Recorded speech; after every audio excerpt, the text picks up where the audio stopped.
The sound of the mail slot clinking echoed through the hallway as Emma bent down to retrieve the envelope. She already knew what it was before she opened it. Another wedding. Another reminder.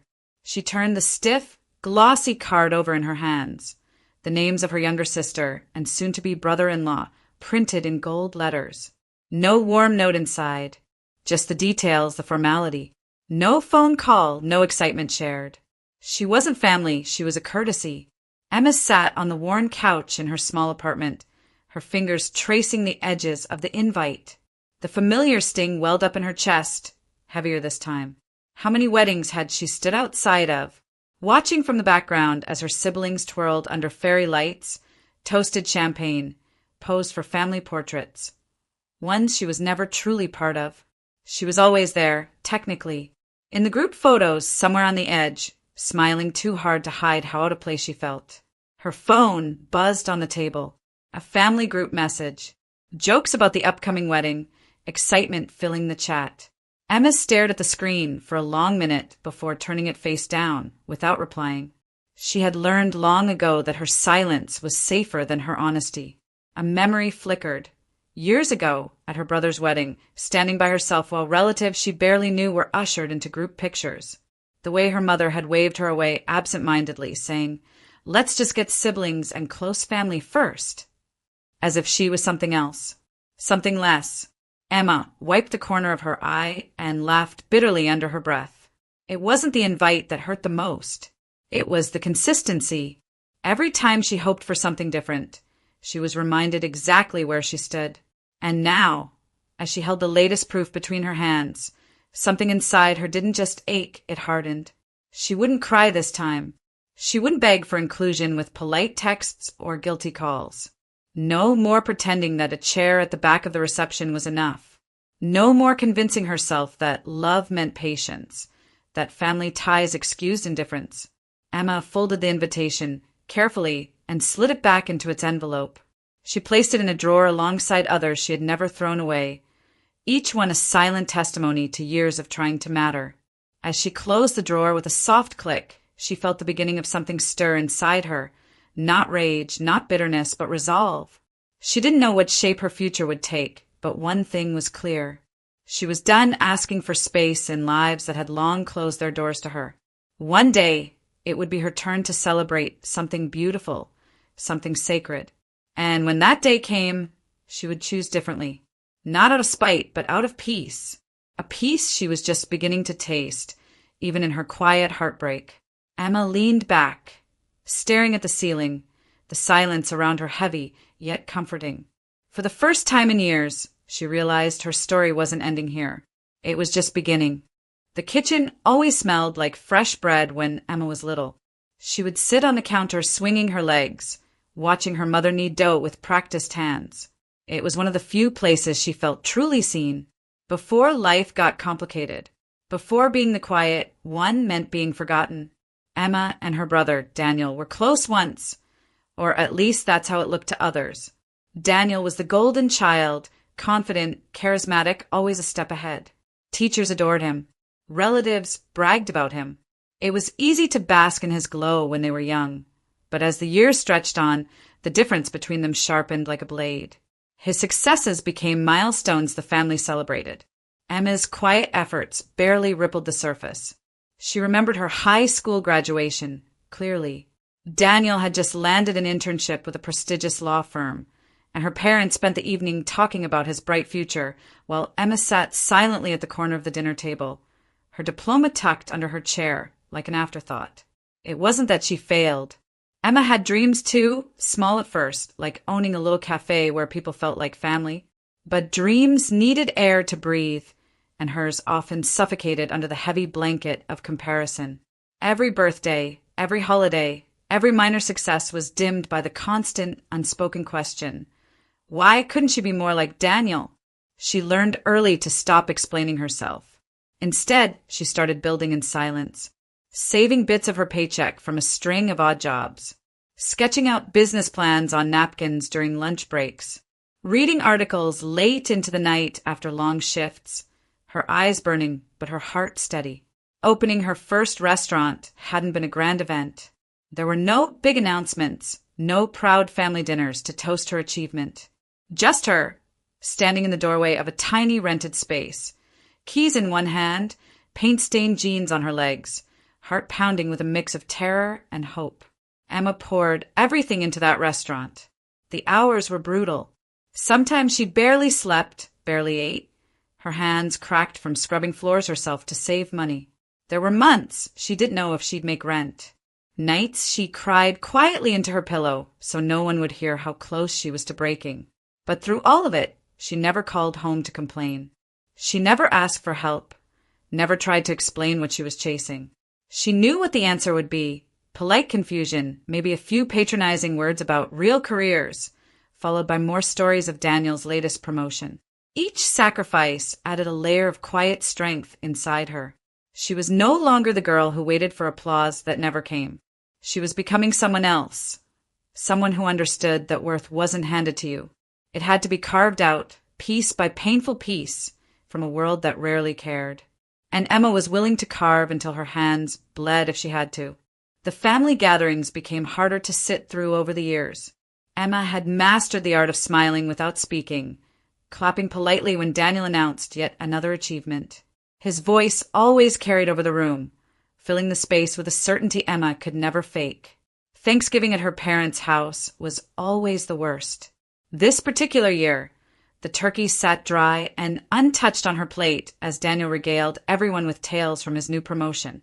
He wore a tailored suit, an expensive watch glinting under the chandelier light, while Emma sat in her plain dress, feeling smaller with each laugh at his jokes. At one point, between dessert and coffee, Daniel turned toward her, a smirk pulling at the corner of his mouth. "So, Emma," he said loudly, making sure everyone heard, "still flipping burgers at that little restaurant of yours?" The table erupted into a few awkward chuckles. Even their mother gave a tight, uncomfortable smile, looking anywhere but at Emma. For a split second, Emma couldn't breathe. She felt the heat rise to her cheeks, 1,000 retorts rushing to her throat, clawing for escape. She could have listed every sacrifice, every sleepless night, every customer she treated like family. She could have shouted that owning something, building it with her bare hands, meant more than any corner office ever could. But she didn't. She simply set her fork down quietly, folded her napkin, and smiled, a real smile this time. One that didn't seek their approval. One that said, "I hear you, and I'm done needing your applause." Inside, though, something shifted. His words didn't just sting. They etched themselves into her bones. Emma realized then that no matter how hard she worked, her family would always measure her against Daniel's yardstick. It wasn't about success. It was about the story they chose to believe. That night, lying awake in her childhood bed, surrounded by old posters and forgotten trophies, Emma made herself a promise. She wouldn't waste energy proving them wrong with words. She would let her actions speak so loudly, so undeniably, that even their silence would crumble under the weight of her truth. The betrayal wasn't the mockery itself. It was the realization that the people she loved most never really saw her. They only saw the outline of what they expected her to be. Quieter, smaller, invisible. Emma knew revenge, fueled by anger, would burn her out. She didn't want to be bitter. She didn't want to become a reflection of their cruelty. She wanted something deeper, something permanent. She wanted peace. And she would find it, not by shouting back across the table, but by rising so far beyond their reach that one day they'd sit at someone else's dinner table, whispering her name with a regret too heavy to bear. That night marked a quiet ending and an even quieter beginning. The months that followed were some of the hardest of Emma's life. While Daniel enjoyed corporate lunches and luxury vacations, Emma was working 16-hour days, pouring herself into the tiny restaurant most of her family barely acknowledged. At first, growth came in tiny, almost invisible increments. A new espresso machine, a handful of regulars who started bringing friends, a glowing online review that brought in a trickle of new customers. Emma learned quickly that dreams weren't built by giant leaps. They were shaped, painfully and slowly, by the small choices made every single day. There were sacrifices, too, brutal ones. She missed birthdays, weddings, even funerals. Relationships wilted under the constant demands of her business. There were nights when Emma sat alone at a corner table after closing, staring at the empty chairs, wondering if all the loneliness was even worth it. Doubt crept in like a bitter cold. Was she chasing a future that didn't exist? Was Daniel right? Maybe all she'd ever have was this, a small, struggling restaurant no one cared about. But every time those thoughts tried to take root, Emma remembered that Thanksgiving. She remembered the smirk on Daniel's face, the way their mother had looked at her with a mixture of pity and embarrassment.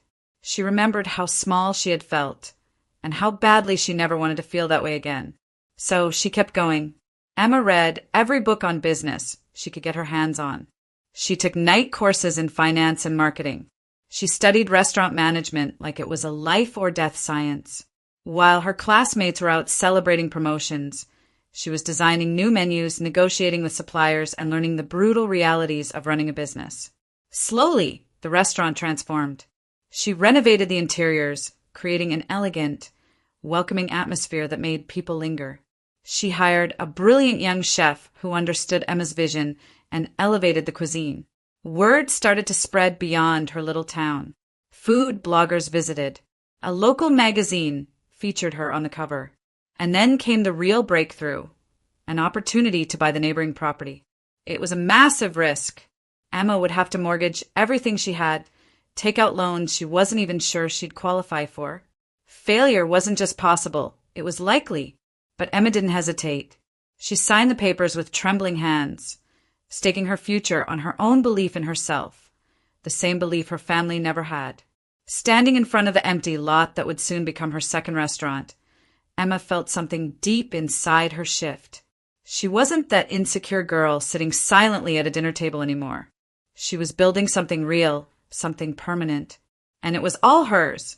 The sacrifices hadn't broken her. They had forged her. Emma understood now. True growth was quiet. It didn't need applause or permission. It only needed relentless faith. And she was just getting started.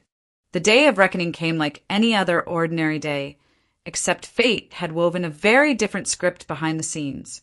Emma stood at the front of her newly expanded fine dining restaurant, dressed in a sleek black dress, her hair neatly pinned up. The atmosphere buzzed with the soft murmur of conversation, clinking glasses, and the comforting notes of a live piano. Her staff moved like a well-rehearsed orchestra. Every detail was polished to perfection, just the way Emma had envisioned it when she used to sit alone dreaming after those long nights of cleaning dishes. She was adjusting a floral arrangement at the entrance when the glass doors swung open. A familiar voice echoed through the space. Emma's heart skipped. It was Daniel. But he wasn't alone. Behind him strode a tall man in an expensive suit, Daniel's company's biggest client. Emma recognized him from a local business magazine feature. Apparently, Daniel had been desperate to impress this client to land a multi-million-dollar deal that could make or break his position at the firm. Emma's fingers froze around the vase. Daniel hadn't noticed her yet. He was too busy laughing loudly, gesturing around, boasting about knowing the best spots in town. His voice carried easily across the restaurant, drawing a few glances. "This is the hidden gem I told you about," Daniel bragged. "I know the owner personally." Emma didn't move. She simply watched from the side, her expression composed, her presence unnoticed for now, just the way she wanted it. The maitre d', trained to perfection, greeted Daniel with professional warmth. "Good evening, sir. Welcome to Le Jardin. Do you have a reservation?" Daniel chuckled, waving dismissively. "No need. The owner's my family. Emma. Emma something, right?" He turned, scanning the room lazily. His eyes landed on her. For a fraction of a second, confusion flickered across his face. Then came the slow, dawning horror. Emma stepped forward slowly, a polite but distant smile on her lips. "Good evening, Daniel." The client turned too, curious, sensing the sudden shift in Daniel's demeanor. "You know the owner personally?" the client asked, impressed. Daniel swallowed hard. Yes. She's, my sister." Emma inclined her head gracefully. "Actually, I'm the sole owner of this restaurant." "And," she said calmly, "the building's on this block." The client raised his eyebrows, clearly even more impressed now. He turned to Emma, eager to shake her hand. Meanwhile, Daniel stood frozen, a faint flush creeping up his neck. The mask of superiority he always wore was slipping, piece by piece. Emma didn't gloat. She didn't smirk. She simply guided the client and Daniel to a private table, treating them no differently than any other guests. Professional, courteous, and absolutely in control. Daniel struggled through the dinner, his words fumbling, his laughter forced.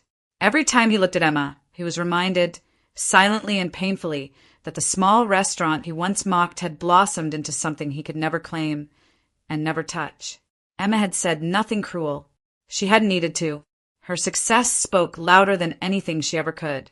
Emma moved through the restaurant with the quiet authority of someone who no longer needed to prove anything. She checked on her guests, smiled gently at the servers, and offered a kind word to the kitchen staff. Every movement, every word, was wrapped in calm dignity. Daniel sat stiffly at the private table, his client deep in conversation with Emma, praising the elegance of the place. Daniel forced a tight smile, but Emma could see the panic behind his eyes. She could feel it, the silent collapse of his ego. And yet, she remained composed, not a single word of accusation passing her lips. That was the most powerful part. There were no screaming matches, no dramatic scenes. Only silence. A silence filled with the heavy weight of truth. As Emma returned to the table with a personalized dessert, something she designed herself, Daniel attempted a strained laugh. "I guess you really turned things around, huh?" Emma simply smiled, her expression unreadable. "I guess so." No bitterness, no smugness, just calm acknowledgement. Inside, Emma felt a strange peace settle over her. She had spent years carrying the burden of feeling less than, of thinking she needed to explain herself or fight for recognition. But standing there, watching Daniel squirm under the weight of his own actions, she realized she didn't owe anyone anything anymore. The client leaned back in his chair, clearly impressed. "You know," he said to Daniel, "if you had mentioned your sister's empire earlier, it would have made tonight's negotiations much easier." Daniel opened his mouth, then closed it. He had no words. Emma excused herself with grace, leaving them to their meal. She didn't hover. She didn't wait for Daniel to apologize. She didn't need it. Her entire being radiated a message louder than any speech she could have given. "I built this without your support, and I don't need your validation now." Later, when Daniel caught her alone near the wine cellar, his voice was low, almost pleading. "Emma, listen, about before? I never meant to." Emma looked at him steadily, her brown eyes warm but distant. "It's okay, Daniel," she said softly. "You don't have to explain." And she meant it. Forgiveness wasn't for him. It was for herself. She had no interest in reopening old wounds, no desire to make him squirm more than he already was. She simply chose to rise above it, leaving him trapped in the mess of his own regret. Daniel nodded awkwardly, looking everywhere but at her. He was hoping for an easy fix, a way to erase the years of mockery with a few clumsy words. But some things couldn't be undone by apologies. Some lessons had to be learned the hard way. Emma smiled once more, then turned and walked away, her heels clicking softly on the polished floors. Silence, dignity, strength. That was her revenge. And it was far more satisfying than any shouting match could have ever been. That night, after the last guests had left and the staff had begun cleaning up, Emma sat alone in the corner of her restaurant, a glass of water in her hand. The soft glow of the chandeliers cast golden reflections across the polished tables. She leaned back and closed her eyes, letting the stillness wash over her. It was over. Not just the evening, but something much deeper. A chapter she hadn't even realized she was still carrying inside her. Emma thought back to the little girl she once was, the one who had always trailed behind Daniel, who had been told to be more like him, to think bigger, to know her place. She had spent so many years tangled in invisible chains, desperate for approval from people who never cared enough to see her worth. And yet here she was, not because they finally saw her, but because she stopped waiting for them to. A bittersweet smile tugged at Emma's lips. She had built her success out of quiet mornings and sleepless nights, out of the sacrifices nobody ever saw, the tears shed in the back rooms of failing businesses, The dreams whispered into the darkness when everyone else had given up on her. She remembered the loneliness, the moments of doubt, the days when even she questioned whether her dreams were foolish. But somehow, someway, she had kept going. Tonight wasn't just about showing Daniel or her family how wrong they were. It wasn't even about proving anything anymore. It was about realizing that the approval she had craved all her life was meaningless compared to the pride she now felt in herself. Emma no longer needed them to see her. She saw herself. The woman who had once stood silent under her brother's mocking laughter was gone. In her place stood someone unshakable, someone who knew her own worth. Not because it had been handed to her, but because she had carved it out of stone with her own hands. There was no anger left, no lingering bitterness, only a quiet, powerful sense of peace. She thought about Daniel's awkward apology, his downcast eyes, his struggle to bridge a gap he had created with years of condescension. For a brief moment, Emma felt a flicker of pity for him. Not anger, just sadness for how much he had lost by never truly seeing her. She lifted her glass in a quiet toast to herself, to the journey, to the strength born out of silence, to the woman who had once been invisible and who now owned the very block she was once laughed at for dreaming about. In that moment, Emma realized that true success wasn't about revenge. It wasn't about making them regret it. It was about never needing them to matter at all. She placed the empty glass on the table, stood up, and walked across her restaurant, her empire, with a grace that came from surviving what should have broken her. The transformation was complete. Emma was free. The days that followed were strangely quiet. Emma couldn't help but reflect on the shift that had taken place. She had expected some form of closure after the encounter with Daniel. But the truth was, what she felt wasn't satisfaction. It was a profound sense of peace. There was no bitterness, no lingering desire for revenge. What had once felt like an insurmountable obstacle in her life had, with time, melted away into a distant memory. Daniel reached out a few days later. His message was terse and apologetic, but it was too little too late. Emma didn't need to hear his words. The apology felt hollow, like a bandage over a wound that had already healed. Her phone buzzed with another text, then another, and yet Emma didn't feel the urge to respond. His regret wasn't hers to accept. The truth was, it didn't matter anymore.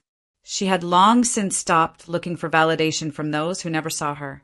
His attempts to reconnect felt like a faint echo of a life she no longer wanted to revisit. Emma was finally free. The restaurant had become more than a business. It was the symbol of her freedom, of the woman she had become in the face of neglect and disrespect. With every dish served, with every guest welcomed, she reclaimed a piece of her dignity. It was a new beginning, not just for her career, but for her entire life. Looking out the window of her office, Emma watched as the sun dipped below the horizon. The city buzzed below, its pulse strong and unrelenting, just like the strength that now beat in her chest. For the first time in years, she felt like she belonged to herself. No longer defined by her family's expectations, no longer bound by the labels they had tried to place on her. She was Emma, the woman who had dreamed, the woman who had fought, the woman who had won. And it felt good. As the last rays of sunlight touched the skyline, Emma smiled softly to herself. She had come full circle. The woman who once stood at the mercy of her family's harsh judgment had now become a force in her own right. Her business, her life, her future, they were all hers to shape. And no one, least of all her brother, could take that from her. "Sometimes the loudest revenge is silence," she whispered to herself, the words floating in the air like a secret only she knew. Silence had been her strength, her weapon, and her salvation. There was no need for anything more. No need for apologies, no need for explanations. The life she had created spoke louder than any words could. Emma had forged her path, and she would walk it with her head held high, knowing that true peace comes not from what others give you, but from what you take for yourself. And so the final chapter closed, not with a bang, but with a quiet, resolute peace.